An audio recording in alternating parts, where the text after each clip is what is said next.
du 27e sommet de l'Union africaine ouvert hier dimanche dans la capitale rwandaise. Le chef de l'État fort Eswazimana Nyasimbe a participé aux discussions qui ont porté sur la lutte contre le terrorisme, la crise au Burundi, au Soudan du Sud et en Guinée-Bissau. Et les chefs d'État ne sont pas parvenus à choisir un nouveau président de la Commission de l'Union. Et puis le gouvernement togolais renforce le dispositif de stockage des denrées alimentaires. 28 magasins ont été construits à travers le pays. Celui de Kara a été inauguré cette semaine. Voilà pour les titres de cette édition. Bonsoir à toutes et à tous.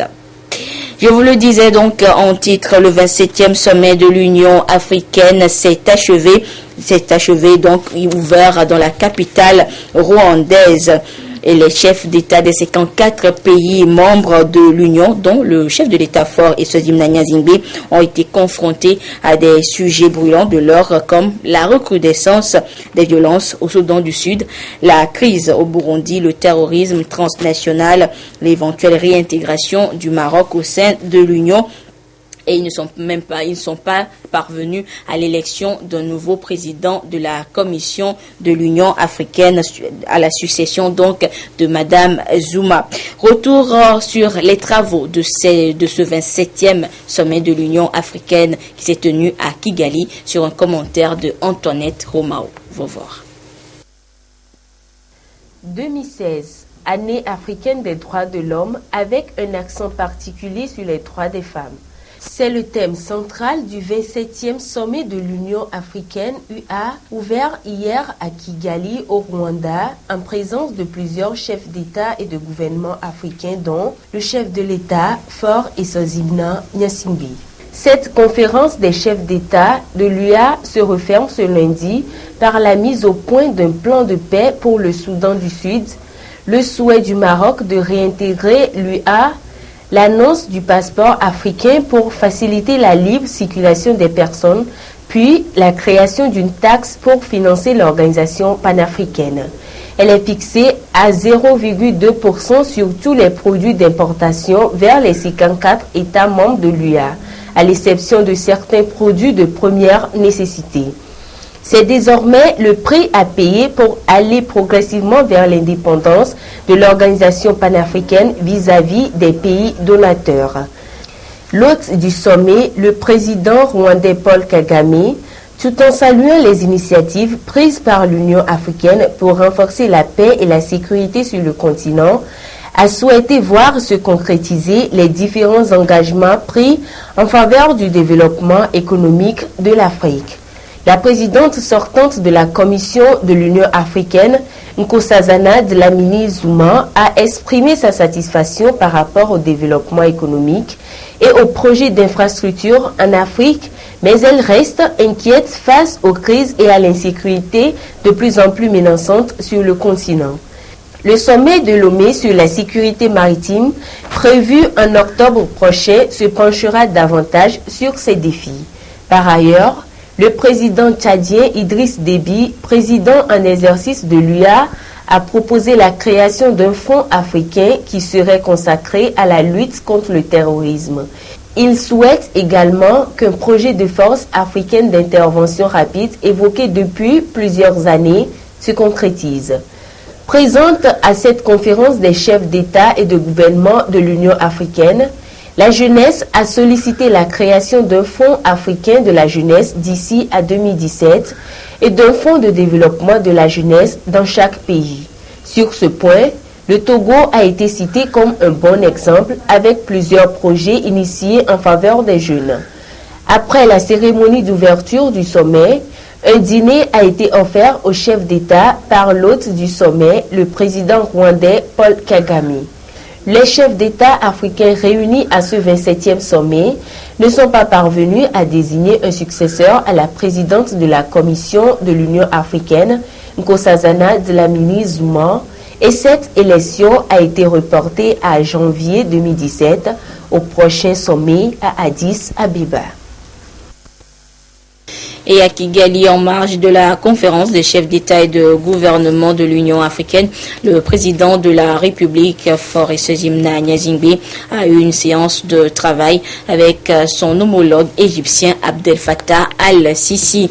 Et vous le voyez sur ces images, des échanges élargis aux membres des deux délégations ont porté sur le dynamisme et le renforcement de la coopération entre l'Égypte et le Togo. Et le chef de l'État a également conféré avec son homologue congolais, Denis Sassou Nguesso. Le renforcement de la coopération entre Lomé et Brazzaville a meublé les discussions entre les deux chefs d'État présents donc dans la capitale rwandaise à ce 27e sommet de l'Union africaine. Voilà donc ce qu'on pouvait retenir de la participation du chef de l'État à ce 27e sommet de l'Union africaine qui s'est tenu donc au Rwanda. Et nous marquons une pause maintenant pour vous parler d'un dispositif de lutte contre la pauvreté mis en place dans notre pays depuis quelque temps. Il s'agit des plateformes multifonctionnelles. Plus de 150 ont déjà été installées à travers le pays par le PRADEB, Programme d'appui au développement à la base. Elles permettent aux femmes rurales d'accéder aux services énergétiques modernes pour l'amélioration de leurs conditions de vie et de travail. Quel est l'impact sur les populations bénéficiaires et surtout, quelle est l'importance de ces plateformes multifonctionnelles? Les réponses dans cette enquête réalisée pour nous ce soir par Prudence Zinsou. Les plateformes multifonctionnelles changent littéralement le quotidien des populations depuis 2009 en milieu rural. Fini les longues distances pour se rendre au moulin.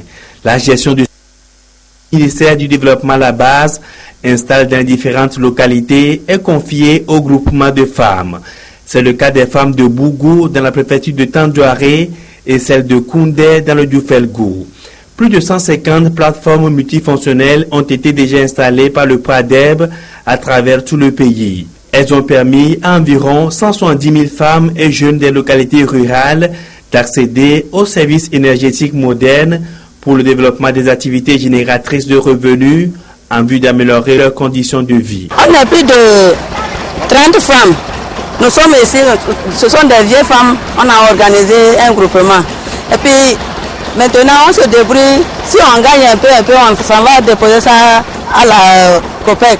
Et puis après tout, on s'est débrouillé jusqu'à on a payé le taxi moto. Nous envisageons soutenir les élèves démunis pour la rentrée prochaine. Nous remercions les autorités de nous avoir montré la voie du développement.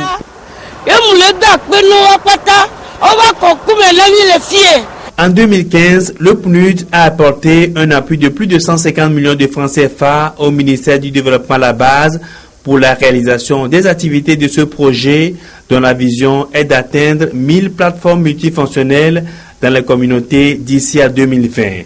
La BOAD a aussi contribué par le financement de 200 plateformes multifonctionnelles pour le compte du programme d'appui au développement à la base. Ce projet social du chef de l'État va contribuer également à la réalisation des objectifs 1, 5, 7 et 8 des ODD, à savoir éliminer la pauvreté sous toutes ses formes, réaliser l'égalité des sexes et autonomiser toutes les femmes et filles, garantir l'accès de tous à des services énergétiques fiables. Il est envisagé dans les prochaines années le développement des plateformes multifonctionnelles solaires pour réduire les coûts liés à l'utilisation du gasoil. Et toujours pour l'amélioration des conditions de vie des populations rurales, un nouveau projet est apparu. Il s'agit du PNPER, entendez, Projet national de promotion et de l'entrepreneuriat rural, qui est un prolongement du PADAT pour accompagner la vision globale du PENIASA. Il faut donc postuler à ce projet, être retenu pour en être bénéficiaire. Un projet donc qui veut compter, qui veut financer 1800 micro-projets dans le secteur de l'agriculture. Et cette semaine, les producteurs de la préfecture de Thone sont sensibilisés à cet effet. Le compte rendu avec Désiré Aloy. L'agriculture, un domaine porteur de croissance, et l'entrepreneuriat rural, un secteur pour la booster. Le gouvernement togolais s'attelle à créer davantage de conditions favorables dans l'objectif de renforcer le PNIASA. Le PNPER, projet national de promotion de l'entrepreneuriat rural, va dans ce sens. Il ne suit pas date pour accompagner les producteurs engagés. Une tournée d'information et de sensibilisation sur le projet Adapan. Au niveau du PNIASA, il y a des projets qui ont contribué à améliorer la production.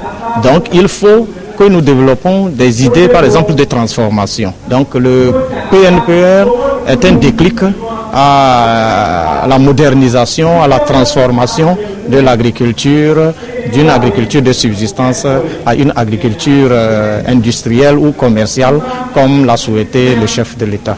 Le projet se propose de contribuer à la transformation progressive et durable de l'économie rurale togolaise à travers l'appui et la promotion des micro et petites entreprises rurales. Pour être éligible, il faut remplir certaines conditions. Il faut avoir suivi une formation en entrepreneuriat, avoir un objectif dans ton entreprise, et puis il faut avoir un compte dans une institution de microfinance de la place et être capable de mobiliser 10% de ton plan d'affaires. Ça, c'est pour les individus. Maintenant, pour les sociétés coopératives, c'est presque les mêmes conditions, à la différence que dans la société coopérative, il y a un objectif que les membres visent et puis ils doivent mobiliser 15% du plan d'affaires. En définitive, le gouvernement togolais cherche davantage de voies et moyens pour réduire la pauvreté. 1100 primo-entreprises seront retenues et 700 anciennes à consolider. Des séries de formations sont au programme pour accompagner les filières en amont et en aval, de la production à la commercialisation en passant par la transformation. Directement ou indirectement, des emplois seront créés. Agriculture toujours, le gouvernement togolais a renforcé le dispositif de stockage des denrées alimentaires sur l'ensemble du territoire national. 28 magasins ont été construits à travers le pays et le ministre en charge de l'agriculture a effectué une tournée pour remettre officiellement ces ouvrages. L'étape de Kara avec la correspondance de Nestor Mouzou. Les difficultés liées au stockage des denrées alimentaires sont en voie de trouver des solutions dans certaines localités. 28 magasins ont été construits au titre du projet d'appui au développement agricole au Togo, PADATS. Dans la région de la Kara, le ministre de l'Agriculture, de l'Élevage et de l'Hydraulique a procédé à la remise des magasins de Sarakawa, de Buruku et de Chikawa aux bénéficiaires. Nous sommes très contents d'avoir un magasin à notre niveau. Puisque par le passé, on stockait nos produits comme nos anciens parents, dans des greniers, dans même des cases, que les incendies, il y en avait aussi les bols, il y a les termites et les charançons. Présentement que le gouvernement nous a fait un magasin, nous sommes très contents de garder nos produits en sécurité. Faisant d'une pierre deux coups, le ministre et sa suite ont sensibilisé aussi les populations sur le PNPER, projet national de promotion de l'entrepreneuriat rural, et sur le porte-monnaie électronique qui constitue la réforme au niveau de l'achat de l'engrais. Puisqu'il y a le magasin aujourd'hui avec le projet PADATS, puisque les populations vont conserver leur production avant d'aller vers les marchés, ceci nécessite qu'il faut leur donner le temps de bien gérer. Bien gérer veut dire que le PNPR va leur apporter des crédits. En faisant le crédit aux populations, avec la garantie que leur stock est bien sécurisé, les populations bénéficieront du soutien du PNPR. Chaque crédit qui sera accordé, nous allons apporter 25% comme contribution de l'État aux bénéficiaires. Nous avons visité sur le terrain l'opérationnalisation de mécanisme de distribution des engrais par téléphone. Comme nous l'avons montré, un producteur qui a été ciblé comme vulnérable, il a bénéficié d'une subvention de 9 000 francs de l'État qui lui permet d'acheter 3 sacs, compléter et acheter 3 sacs d'engrais, 2 NPK et 1 urée. Donc, il se présente au magasin de vente du distributeur privé qui a son magasin dans leur localité.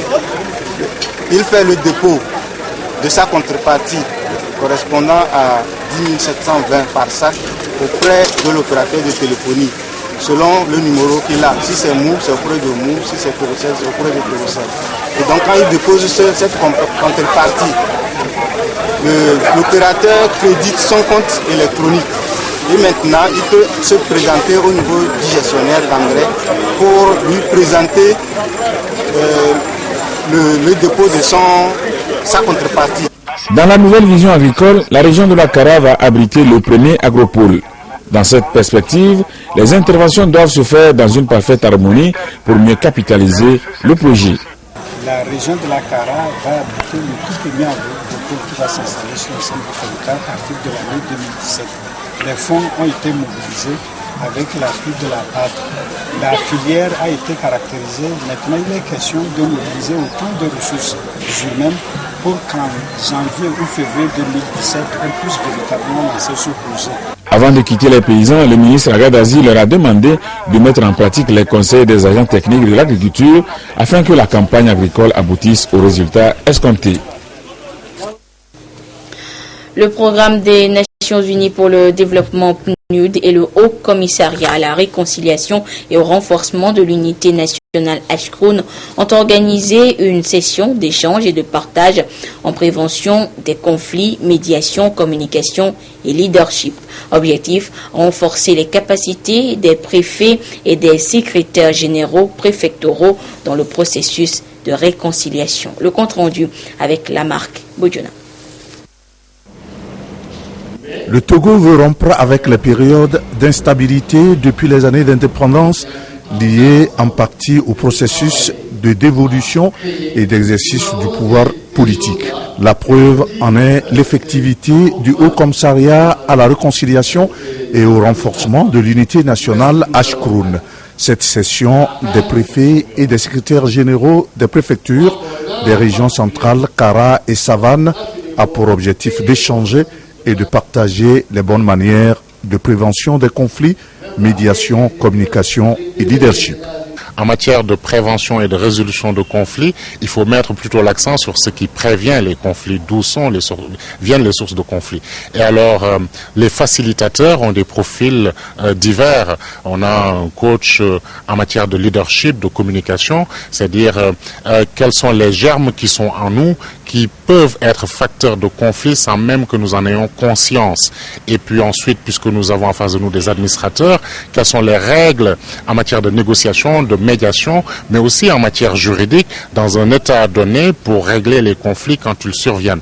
Bref, qu'est-ce qui fait le leadership de l'administrateur moderne qui serait plutôt dans une posture de régulation pour désamorcer les conflits, ou alors quand les conflits surviennent, comment les résoudre? Cette formation qui a duré 3 jours a permis aux participants de renforcer leurs capacités pour une mobilisation des actions de dissémination et de plaidoyer en faveur de la paix et de la prévention des conflits et de valoriser tous les mécanismes existants, y compris les valeurs et cultures administratives en matière de médiation préventive des crises et de résolution des conflits.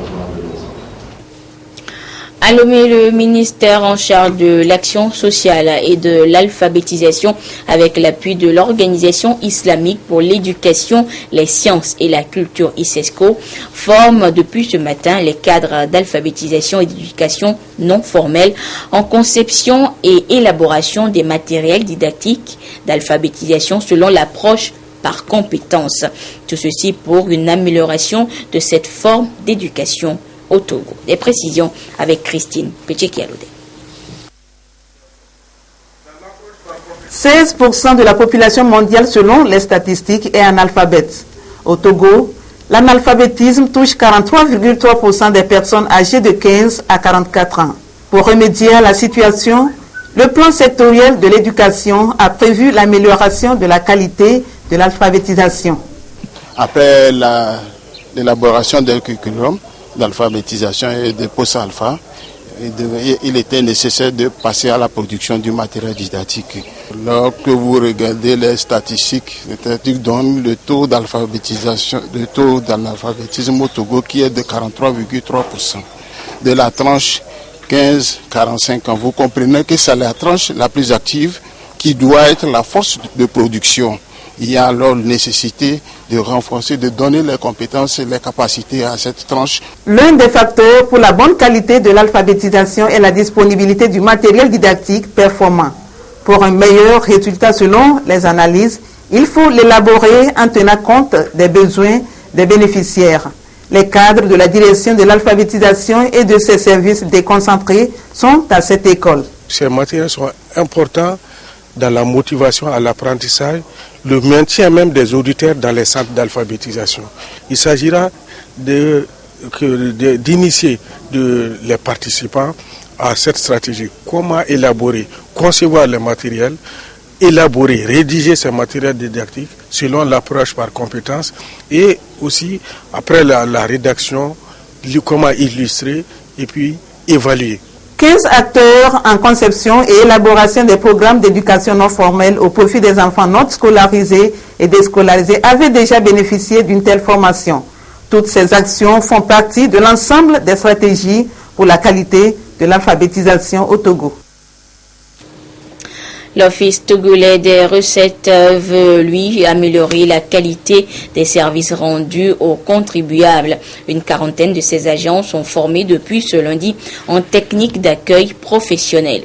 Une stratégie pour l'OTR de donner plus de visibilité à ces services et renforcer ainsi le partenariat avec les contribuables, notamment les opérateurs économiques. Le compte rendu avec Prudence Zizou. Bonjour madame. Bonjour, votre nom s'il vous plaît. Un accueil parfait, des services de qualité rendus aux contribuables dans toutes les divisions, ce sont là des valeurs professionnelles que l'Office togolais des recettes entend promouvoir chez ses agents techniques. Caissiers, vérificateurs, secrétaires et agents d'enregistrement vont apprendre les meilleures techniques d'accueil professionnel pour relever les défis de prestation de services au sein de l'Office et ses différentes divisions. Étant un agent de la direction de la communication et des services aux usagers, il serait qu'on mette en pratique, il serait de bon ton qu'on puisse mettre en pratique ce qu'on aurait reçu comme formation. Et étant un personnel de front, cela nous amènera à améliorer l'accueil au niveau des contribuables, que ce soit au bureau, que ce soit au téléphone ou lors des sensibilisations. Je veux vraiment avoir la capacité nécessaire d'accueillir, de servir tous les clients de l'OTR ainsi que les visiteurs de l'OTR. Cette rencontre de remise à niveau a reçu l'accompagnement du Fonds national d'apprentissage, de formation et de perfectionnement professionnel. Et c'est le cabinet Perform Stratégie Corporate qui assure l'encadrement de ses agents techniques pour une semaine avec des modules adaptés aux régies financières. Il y a la première partie qui porte sur la communication dans l'entreprise, parce que pour accueillir, il faut savoir ce que c'est que la communication, quels sont les éléments clés de la communication, quelle est l'importance de la communication en entreprise et de la communication interpersonnelle. La deuxième partie porte sur l'accueil physique et la troisième partie porte sur l'accueil téléphonique. Cet engagement de l'OTR a renforcé le partenariat avec les contribuables en leur garantissant un bon accueil, permettra également d'améliorer la visibilité de cette institution. La courtoisie est une des valeurs cardinales à l'Office togolais des recettes. Et depuis un certain temps, nous sommes engagés à asseoir cette courtoisie. Et pour l'asseoir, nous avons prévu un certain nombre de formations, parmi lesquelles l'accueil professionnel. C'est ça qui se déroule aujourd'hui pour outiller les agents qui sont au front office, qui rencontrent les usagers, qui rencontrent les contribuables, afin de pouvoir bien les accueillir, pour qu'il n'y ait pas de frustration. C'est toute une série de formations qui s'ouvre ainsi avec la quarantaine d'agents techniques. Résultat attendu, une meilleure mobilisation et sécurisation des ressources internes de l'État. Ce communiqué pour poursuivre cette édition, le ministre de l'Enseignement supérieur et de la Recherche informe les candidats à l'examen du baccalauréat deuxième partie, Bac 2, de la session de juin 2016, que la proclamation des résultats se fera dans les centres décrits le mercredi 20 juillet 2016 à 8 heures précises. Les épreuves orales débuteront le même jour à partir de 10 heures. Par ailleurs, les résultats seront disponibles par SMS dès demain, mardi 19 juillet 2016, à partir de 18h. La direction générale de l'Office du baccalauréat est à votre disposition pour tout renseignement complémentaire. Dans l'actualité africaine, la conférence mondiale sur le sida s'est ouverte à Durban ce lundi, en Afrique du Sud. L'objectif est d'éradiquer l'épidémie dans le monde d'ici 14 ans. Et ce soir, on s'intéresse au cas de la Centrafrique où le conflit a entravé ces derniers mois la lutte contre la maladie. Le communautaire est un établissement de référence à Bangui, mais entre ses murs, le nombre de malades surpasse celui des places disponibles. J'ai eu des maux d'estomac et une diarrhée aiguë. Je suis allée à l'hôpital, ils m'ont fait une prise de sang et ils ont détecté le VIH. J'ai la tuberculose et le VIH. Ça a commencé le 2 juillet et j'attends toujours que l'on s'occupe de moi. MSF a installé une quarantaine de lits pour désencombrer la capitale victime d'un afflux de patients en stade terminal. Mais ici, le taux d'accès au traitement contre le VIH figure parmi les plus bas du monde. Moins de 20% des personnes atteintes en bénéficient. Souvent, vu leur état, ils préféraient de rester à la maison parce qu'ils ne disposaient pas d'argent pour venir à l'hôpital. La capacité d'accueil, elle est trop faible parce qu'on est obligé de libérer une patiente auquel il est un peu amélioré et de recevoir celui qui est dans un état vraiment grabataire. Conséquence de la guerre civile de 2013, le budget de l'État est en chute libre et ses services médicaux sont rompus en province dans des poches de rébellion armée. Alors souvent, l'aide humanitaire se substitue au travail du ministère de la Santé. Il arrive parfois qu'on a des personnes qui ont un statut VIH connu, précédemment sous traitement, mais qui ont abandonné les traitements compte tenu de toute la violence et toute la crise qu'a connue le pays. Il sera surtout question de prévention lors de la conférence internationale sur le sida qui s'ouvre à Durban. Le cas centrafricain rappelle qu'il s'agit aussi d'un problème d'accès au dépistage et aux soins. 3 jours après le coup d'État avorté, la Turquie continue son vaste coup de filet, une véritable purge. Plus de 7500 arrestations au sein de l'armée et de l'appareil judiciaire. L'Europe et les États-Unis, de leur côté, dénoncent des scènes révoltantes, arbitraires et de vengeance. Les partisans du président Erdogan ne désarment pas. Ils étaient encore des milliers dans la nuit de dimanche à lundi sur la place Taksim d'Istanbul, criant leur soutien au gouvernement et au président. En Turquie, 3 jours après la tentative de coup d'État, le pouvoir peut se targuer d'un large soutien populaire et poursuivre la mise au pas entamée ce week-end. Une véritable purge, puisque selon les chiffres officiels, quelques 6000 militaires ont été placés en garde à vue. Plus de 700 juges et procureurs seraient aussi détenus. Cette répression inquiète les alliés occidentaux d'Ankara. Depuis Bruxelles, le secrétaire d'État américain a enjoint le gouvernement turc à respecter les institutions démocratiques et l'état de droit. Côté européen, ce sont les velléités du président Erdogan de rétablir la peine de mort qui inquiètent. Aucun pays ne peut devenir un membre de l'Union s'il promulgue la peine de mort. C'est très clair dans notre acquis, comme nous l'appelons. Pour rassurer peut-être un peu ses partenaires, le Premier ministre Yildirim a promis devant le Conseil des ministres de respecter le cadre du droit, des formulations floues qui n'engagent guère le pouvoir. Ce que nous demandent les citoyens est un ordre. Il ne faut pas de décision hâtive, mais nous ne pouvons pas ignorer la volonté du peuple. Cette question sera largement discutée et considérée au Parlement car cela demande un changement de constitution. La priorité pour le gouvernement turc semble pour le moment de rétablir son autorité. S'appuyant sur la rue, il semble vouloir prendre les mesures les plus drastiques. Les putschistes sont désignés maintenant comme groupe terroriste. Et de fait, le calme n'est pas tout à fait rétabli. Lundi après-midi, un homme a tiré sur la police devant le tribunal d'Ankara où étaient jugés des militaires. Il a été abattu. Direction maintenant les États-Unis où Donald Trump sera officiellement le candidat du Parti républicain pour la présidentielle. Et ce sera lors de la convention du parti qui s'ouvre à Cleveland, une ville sous très haute sécurité où plusieurs manifestations sont prévues, dont celle des Black Panthers qui veulent barrer ainsi la route à la mentalité raciste des républicains. Regardez. for slaves. America, you're guilty. Point en l'air, béret noir vissé sur le crâne, les Black Panthers sont en marche pour barrer la route à Donald Trump. Black power. Black power. Black power. La convention républicaine approche, c'est le moment ou jamais pour ces nationalistes noirs de dénoncer le discours de la droite américaine. Il est hors de question de tolérer la mentalité raciste du Parti républicain. Les républicains peuvent faire semblant de ne pas comprendre, mais les Noirs n'ont jamais été membres du Parti républicain. Moins virulents peut-être, mais tout aussi déterminés, ces manifestants venus à pied de toute la région. Nous avons fait 400 km uniquement pour dire qu'on ne tolérera pas plus longtemps la haine. Je suis là pour m'opposer à Donald Trump et à ses opinions racistes, homophobes et islamophobes. Toute la journée, Cleveland aura vu converger tous les opposants à Donald Trump, comme ici, sur le plus grand pont de la ville, pour une manifestation silencieuse et amoureuse. Si Trump pouvait se taire 30 minutes, il aurait pu se joindre à nous. Peu de chance pour que ce souhait soit exaucé. En revanche, le candidat Trump pourra entendre ce genre de protestation tout au long de cette convention.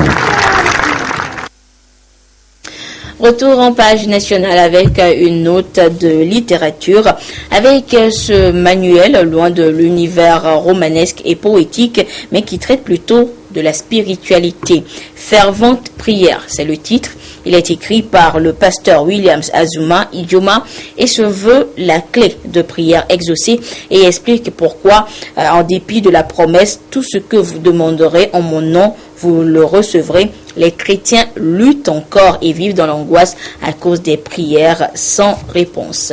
Des précisions avec Augustin Kossi et Ramdan Passina.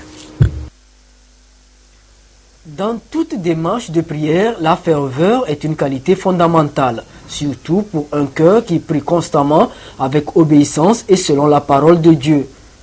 Cette démarche de foi, le pasteur William Azuma Ijoma l'appelle fervente prière. Son nouveau manuel en anglais et français dévoile le secret d'une vie chrétienne réussie. Les chrétiens prient sans recevoir.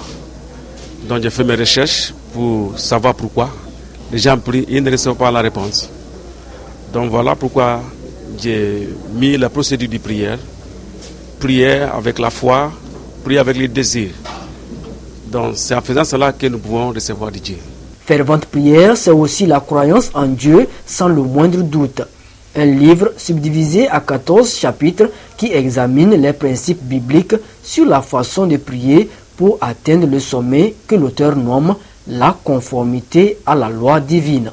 Lorsque vous parcourez les pages de ce livre, Prière fervente, les 14 chapitres, l'auteur s'est permis de dire que la prière est un procédé. Donc, lorsque nous suivons le processus, nous entrerons dans une véritable communion avec le Père qui ne peut que répondre à nos prières. C'est d'abord la manifestation de la foi. Il faut placer notre confiance en l'Éternel, nous appuyer sur sa parole, c'est-à-dire ses promesses. Pourquoi les gens ne réussissent pas dans la prière? Au clé, c'est d'avoir la foi, d'avoir un désir fervante. Ce qui m'a tellement eu, c'est la manière très détaillée qu'il a traité les thèmes de désir, de faveur, de la foi, de la parole de Dieu. Ce manuel spirituel a été inspiré des grandes figures de la Sainte Écriture et William Azuma Ijoma, président fondateur de l'Organisation pour l'intégration africaine et oint de l'Évangile, trace le chemin sûr pour familiariser la connaissance et la grâce de prier avec la ferveur. Un ouvrage disponible dans tous les kiosques et librairies de la place.